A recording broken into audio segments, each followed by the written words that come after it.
Hi, my name is Samantha Parman, and this is my article review on understanding Asperger syndrome by greatschools.org.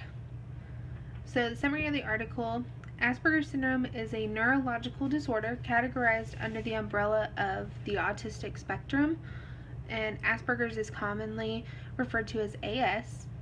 It is a controversial disease that describes children who exhibit various difficulties with social behavior, and it affects the child's ability to successfully interact with other people.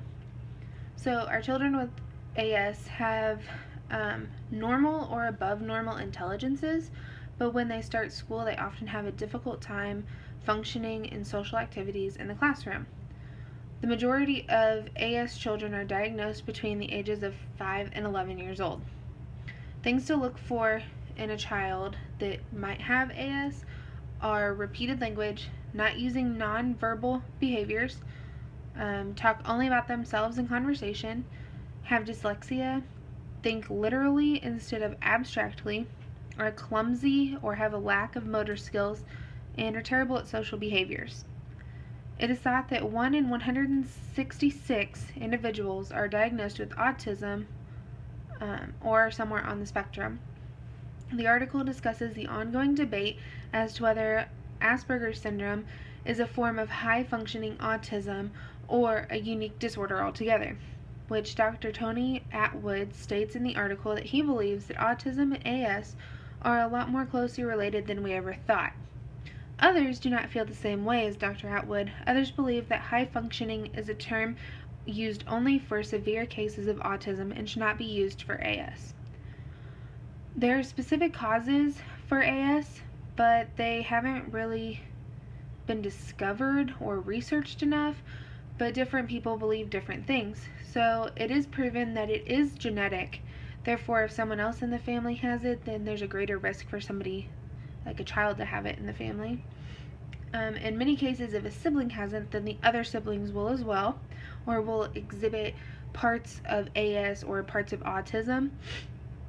Some researchers have suggested that environmental toxins are to blame, but this is not a completely proven fact.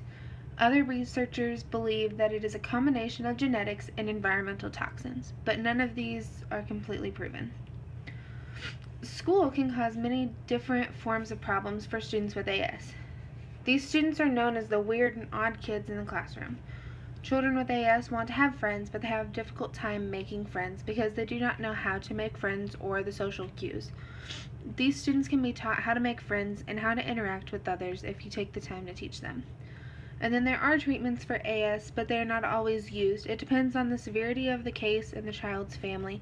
Some treatments, though, include psychotherapy, behavioral modification techniques, social skills training, educational success training, and then there are different kinds of drugs that a child can be on. My critique of the article: there is a lot of information in the article, but I feel like it's more for parents of a child that has AS instead of me looking at it as a teacher standpoint. But it did have a lot of good information that I didn't know, and so that was a good informational read, but just didn't really help me for in the classroom. The article, however, did not discuss some aspects that I wish that it would have discussed, such as when Kaylee Johnson came to our class and talked to us. She told us of a lot of different information that I believe needs to be included in an article like this. So some of the things that I think it should have included were symptoms have to be present in a child when they're younger, and then they should be diagnosed when they're 6 to 12 months, instead of how when the article stated that they are diagnosed between 5 and 11 years. Also, 1 in 70 people have been diagnosed with autism in Missouri. This number has stayed the same since 2010, and she said across the nation it's pretty much stayed the same. So the number being 1 in 166 is a little off. Also, it is 4 times more common to diagnose a male over a female and a white person over any other ethnic group, which would be good for people to know. And another big piece that Kaylee brought up is that it's very important for us to know that if you've met one person with autism, you've only met one person with autism. No one with autism acts the same. We're all different. just like all of us are different whether you have AS or not.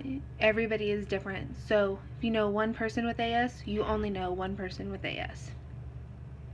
And my classroom connection, I would use some of the stuff in my classroom just to remember that everyone is different, and whether they have AS or not, they're going to be different.